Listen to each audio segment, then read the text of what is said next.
Salut à tous, je suis hyper content de vous retrouver pour ce nouveau numéro d'Autrement. Avec moi, 4 invités, et elles sont parfois dans l'ombre des dragues. Elles travaillent pour faire de leur look des meilleures choses sur scène.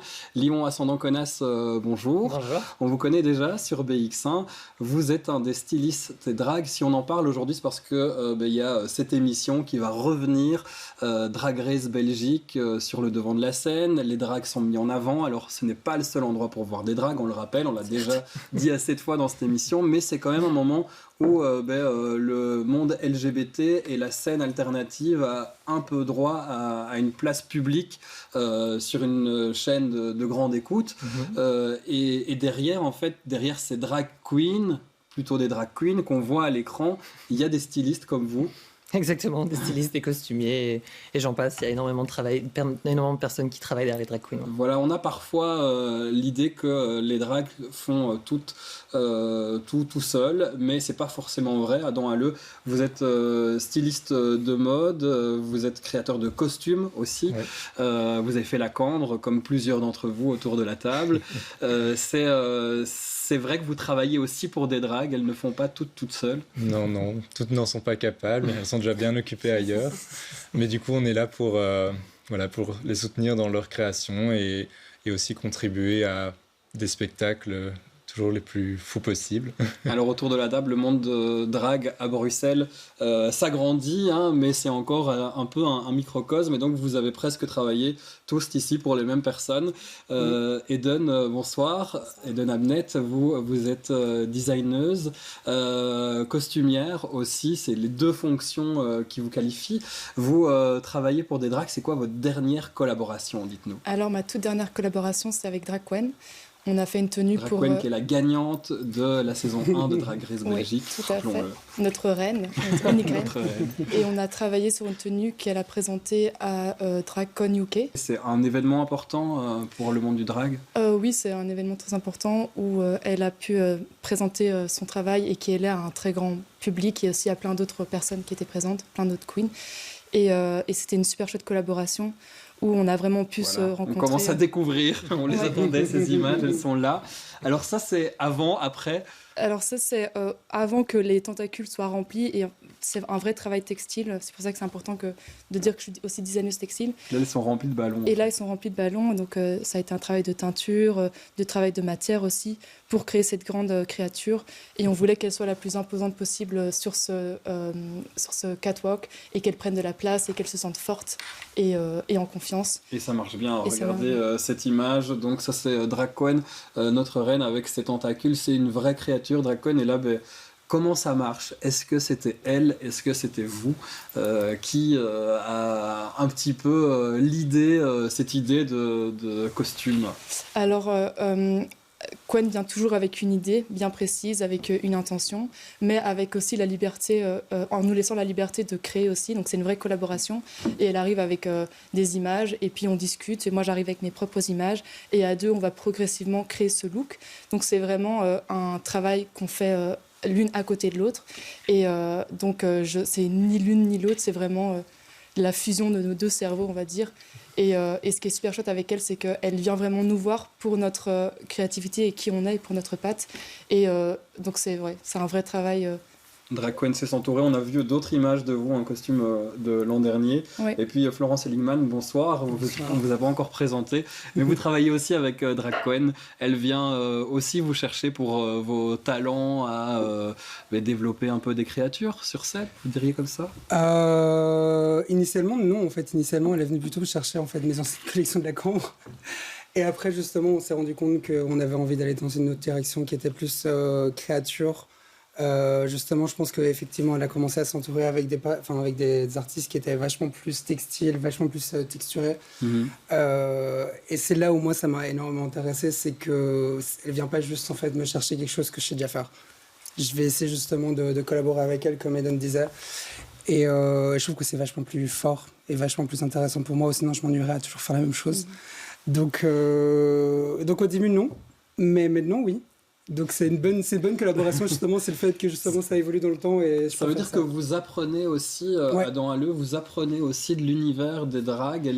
Ça se renvoie, comment ça se passe? Quel équilibre ça a, vous diriez? Moi, je dirais que c'est un échange permanent, et c'est d'ailleurs pour ça que moi j'aime ce format dans le travail, c'est rencontrer des artistes qui ont leur discipline et qui ont leur univers, et nous-mêmes apporter notre propre univers pour créer quelque chose qui est encore plus fort ensemble. Et donc oui, ça peut prendre différents chemins, différentes formes, mais l'idée c'est toujours une idée de créative en rencontre une autre et on va plus loin. On va voir quelques créations de votre part. Mais ça, c'est Blanquette la Goulue, hein, pas Drag Queen ici sur scène. C'est une de vos créations, Adam Halleux. Les autres vont suivre. Et voilà, notre ami Drag Queen. Donc, ici, c'est très belgitude avec des magnifiques photos de Laetitia Bika qu'on salue et qui a fait un travail énorme parce qu'il y a plein de photos d'elle qui sont reprises dans cette émission. Elle photographie souvent vos œuvres d'art, j'ai l'impression. Elle est dans le milieu, oui. Ouais. C'est quoi votre style, Adam Halleux? Vous diriez quoi? Moi, j'aime bien avoir un élément fort sans trop de fioritures autour. C'est-à-dire que je vais par exemple travailler une forme forte et être plus simple autour, ou une technique, par exemple, la pièce Belgitude que vous évoquez, où c'est finalement tout simple comme idée, des rubans entrelacés, mais c'est ça qui forme toute une pièce, tout un look. Donc oui, à chaque fois trouver un élément qui va raconter l'histoire et le reste, finalement, garder une certaine humilité peut-être autour. Et ça marche bien, des choses comme ça marche bien avec le principe de l'émission Drag Race parce qu'on est vraiment sur des thématiques qui sont proposées aux queens qui doivent réaliser un look en fonction d'un thème. Donc c'est comme ça aussi qu'ils font fonctionner. Tout à fait. Et après, ces thématiques, c'est plutôt des prétextes à créer quelque chose. Donc c'est toujours d'autant plus gai de les réinterpréter à notre manière et de finalement emmener ces thématiques là où on ne les attendait pas, en ayant un regard différent sur ce qu'elles pouvaient raconter au départ. Et ce qui permet aussi après d'être plus surprenant et peut-être de faire gagner les personnes avec qui on travaille. Lions à son nom connasse, on va voir certaines de vos créations. Vous, votre thématique, c'est plutôt les clowns. Entre autres, il y a beaucoup de clowns. On va le voir dans les photos qui vont défiler, où là, on est dans votre atelier. La particularité chez vous, je dirais, vous me dites si je me trompe, c'est vous aimez les losanges, hein, ça on le voit. Oui, c'est vrai. Et vous essayez de travailler aussi avec les drag queens qui sont sur le devant de la scène, mais aussi avec des drag queer, des drag kings qui ont peut-être un peu moins le vent en poupe, en tout cas si on parle dans la vie générale, que vous essayez de mettre en avant. Et il y a la place aussi pour ça. Est-ce que les drags qui viennent du milieu plus alternatif ont l'opportunité de se payer vos services, par exemple? Comment ça se passe? Bien sûr, moi, ça a été un élément central dans mon travail, c'est-à-dire que je propose mes services. Au fur et à mesure du temps qui passe, je pense que c'est d'autant plus important. On fait cette émission qui a, comme vous le disiez au début, il y a vraiment un spotlight sur l'émission. C'est d'autant plus important de ne pas oublier les drags qui bossent à Bruxelles et qui font vivre, bien sûr, qui font vivre les nuits bruxelloises dans les bars, dans les squats, dans les cabarets. Il y a tellement de collectifs, ça grouille de créativité. Pour moi, il était hors de question de mettre ces performeuses-là de côté. Donc, je me suis toujours, en tout cas ma démarche, ça a été toujours de mettre au service des performeuses. Et, de consacrer du temps aussi. Du temps, de l'énergie et de la créativité aussi, c'est quelque chose qui m'anime et c'est une source d'inspiration infinie, interminable. Et vous avez fait beaucoup de costumes pour la pièce Hippocampe de Lilibet Merle qu'on salue et qui était à voir au Petit Varia et puis à la Balsamine, c'était cette année. On va retourner chez Florent. Seligman, vous nous avez accueillis dans votre atelier hier avec Musti, le chanteur Musti, que vous connaissez évidemment, notre futur représentant à l'Eurovision, qui est lui membre du jury pour Drag Race Belgique, et vous êtes un petit peu son styliste. On va découvrir ça dans l'extrait que je vous propose. Regardez ce que ça donne.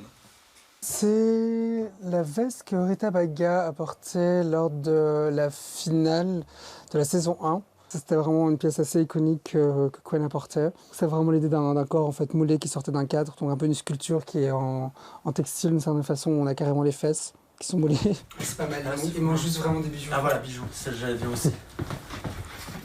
pas mal. Quasiment toutes les tenues que je porte dans l'émission, il y a une pièce de Flo. Ça a été vraiment un bonheur de faire ça avec lui, de travailler ensemble. C'était hyper facile, on a pas mal de références communes et je sens qu'il comprend bien, il comprend bien aussi ma sensibilité, mes références. Et ici, là, précisément, je suis venu parce que c'est bientôt la première de Drag Race. Il y a un événement à Bruxelles. Donc là, je suis en train de fouiller avec lui un peu, voir créer une silhouette. On s'est assez bien entendu au niveau de notre façon de voir les choses, au niveau de nos inspirations et influences créatives.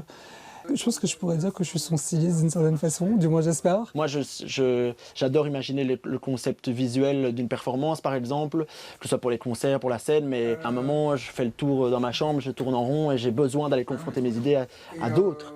Et des gens qui parfois vont ouvrir d'autres portes et tu te serais pas attendu à certaines choses et en fait tu arrives à un résultat qui est bien meilleur. Et j'aime beaucoup travailler avec les performances, je trouve qu'il y a un bon challenge créatif à chaque fois qui est apporté. Des univers qui sont très larges et très variés et en même temps très construits.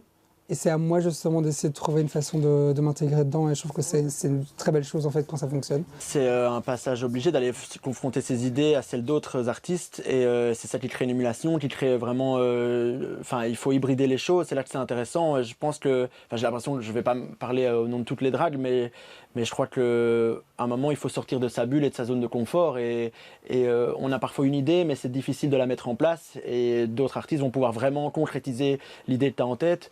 Et il y a vraiment à Bruxelles, il y a un beau vivier d'artistes. Ils peuvent vraiment mettre en valeur les drags, leur travail, leur univers, leur sensibilité, par le vêtement, avec leurs idées. Je trouve ça hyper intéressant. Merci Flo, je suis content. Et voilà, Musty qui portera donc une belle tenue pour le lancement de Drag Race Belgique la semaine prochaine.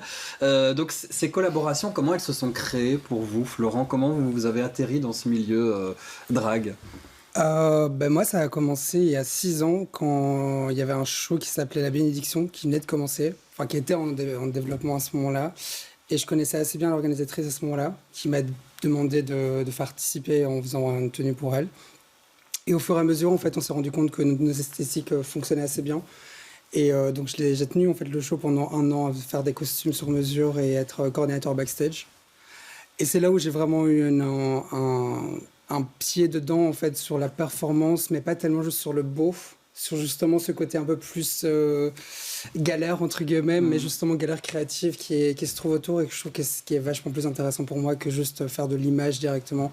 C'est plus se retrouver dans vous associez plus au monde de la mode, de faire de l'image directement. Exactement. Ouais. Du moins, en fait, il y a différentes façons d'entreprendre la mode, mais la mode actuellement, c'est tellement rapide et on veut directement en fait, le vêtement qu'on voit sur un écran. Donc la performance, je trouve qu'il y a quelque chose de... Il y a un vrai challenge de temps qui est mis en avant. Et il y a aussi en fait, le fait que c'est de la performance. C'est de tenir dans le temps. C'est pas juste on fait une belle photo et après en fait on oublie le vêtement. Donc il y a une technicité. Savoir défiler, danser. C'est juste qu'il y a une technicité sur la longévité en fait, de la pièce. Si la personne met 500 balles en fait, dans un costume, elle a envie de faire en sorte qu'elle puisse performer 2-3 fois dessus, minimum. Et minimum. Après, du coup, c'est la performance, il y a toujours besoin de faire des retouches, mais le monde de la mode, on n'est pas obligé de savoir vraiment bouger dedans, on peut juste faire une belle image. Donc ouais, c'est plus ça. Mais donc ouais, je suis rentré à 6 ans dedans et ça m'a jamais quitté, même quand j'étais en train de terminer mes études à la Camp, j'ai toujours eu envie ce côté camp. Est-ce que c'est une bonne chose Drag Race pour vous aujourd'hui? Je pose rapidement la question et puis aux autres. Est-ce que ça vous donne du boulot? Est-ce que c'est une visibilité? Est-ce que ça vous aide dans votre parcours, dans votre carrière de styliste, de mode? Moi, oui et non, dans le sens que j'ai pas eu la chance d'avoir beaucoup été sollicité pour Drag Race avant l'émission. À chaque fois, je suis sollicité après. Donc, j'ai pas fait beaucoup de tenues pour les drags pour l'émission. Mais par la suite, en fait, j'arrive justement, bizarrement, en fait, elle me sollicite par la suite, donc c'est vachement plus intéressant parce qu'il y a l'impact aussi visuel de après. Mais donc, oui et non, d'une certaine façon, parce que là, pour l'instant, je collabore principalement avec des personnes que je connaissais déjà, même avant qu'ils fassent du drag, comme Drag Queen, par exemple. Ouais, on voit des photos derrière vous, là, des jolis portraits de Drag Queen. Là, c'est plus Drag Queen. Là, c'est Frigaré, ouais. Oui, voilà. Mais sinon, par contre, en fait, cette année, j'ai quand même eu la chance de rencontrer Morphée, avec qui j'ai beaucoup collaboré. On va voir on l'a vu tout à l'heure en image, donc Morphée c'est la première image, la voici à l'écran. C'est une future drague de la saison 2. un univers à découvrir donc bientôt dans l'émission, et le look est signé par vous. Ouais, complètement. Et j'ai hâte que tout le monde la rencontre parce que elle a un univers super fort et j'adore travailler avec des artistes qui sont hyper mystérieux mais en réalité très timides. Et j'ai hâte justement de voir en fait comment les gens vont réagir par rapport à tout ce mystique autour d'elle. Eh ben on verra, ça sera morphé à découvrir. Alvilda, ça c'est vous qui avez travaillé pour elle. Mathéo, c'est votre prénom. Olivia Sordon-Cona, c'est votre nom un peu sur Instagram, votre nom de scène, comme on dit. Alors, on va regarder ce que vous avez proposé à Alvilda. On voit d'abord le dessin que vous avez réalisé. Ouais. C'est chouette aussi de le voir comme ça. C'est comme ça que vous travaillez. Donc on voit les inspirations. C'est comme ça que travaillent les artistes, les designers. Et puis on reconnaît à la fois votre patte et puis ses inspirations. Et voilà le résultat. Très floral, c'était le thème. C'était le thème, mais c'est vrai qu'on n'a pas eu beaucoup de temps pour développer ce look, mais moi en effet, comme vous disiez, je passe toujours par le dessin, les moodboards, c'est quelque chose qui m'a jamais quitté. J'aime énormément être très manuel dès la création du costume, de la tenue. Évidemment, j'ai injecté des choses que j'aime bien, les rayures, c'est quelque chose qu'on retrouve énormément dans mon travail aussi. Mais Alvilda et moi, on a pu vraiment bien bosser autant sur ce look que tout le reste de la saison, et il me tarde de redécouvrir. Voilà, parce qu'on a pu montrer les looks qui ont été dévoilés pour la promo, les looks d'entrée, mais les autres, évidemment, pour l'instant, on peut rien voir. Il y en aura de vous, dont un le.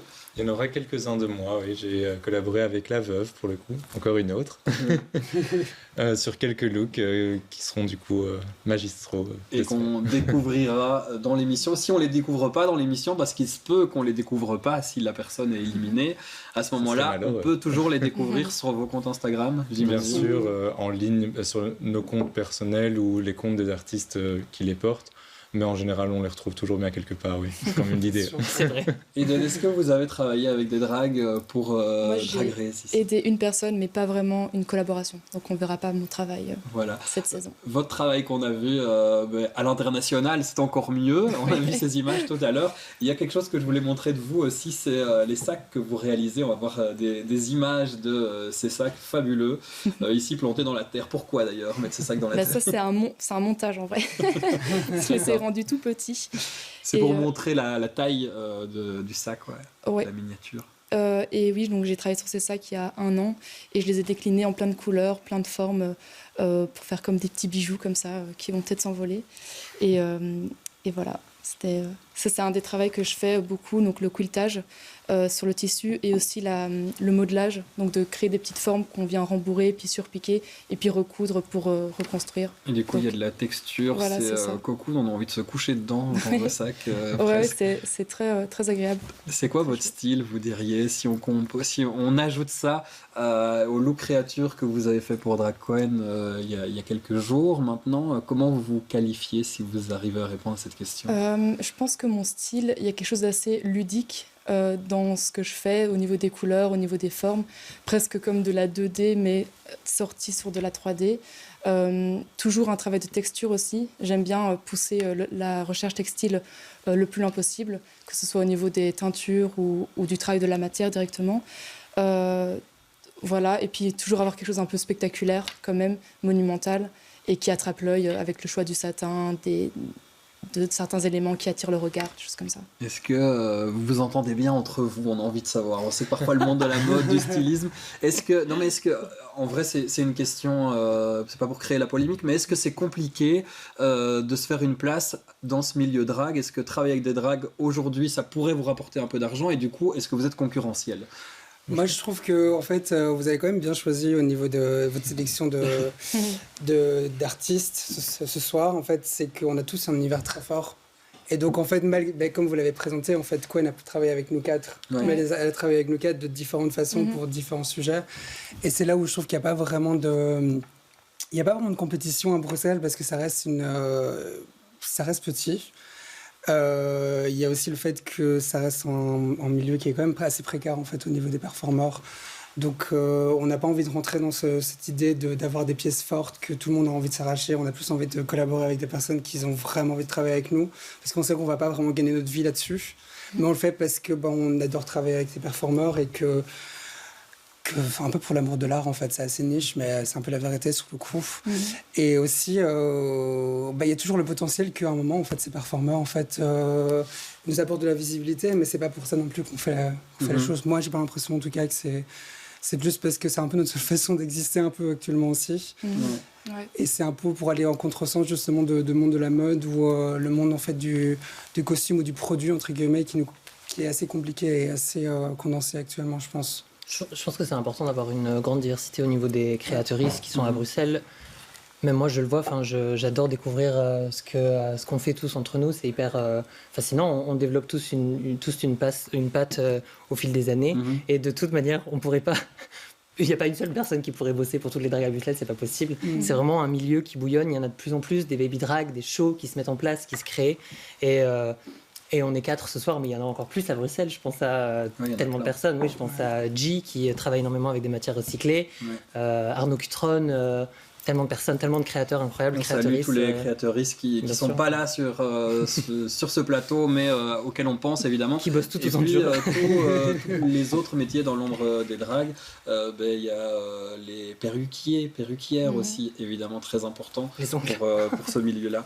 On arrive à la fin de cette émission. Je voudrais le mot de la fin pour chacune d'entre vous. Adam Halleux, si vous voulez parler encore de votre travail, où est-ce qu'on peut vous suivre, comment on peut s'inspirer de votre part, et est-ce que vous faites aussi des looks pour des gens dans la rue et pas que des drags sur scène?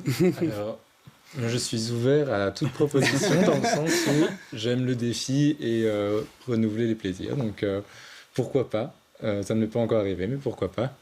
Et sinon, oui, on me trouve en ligne, Instagram notamment.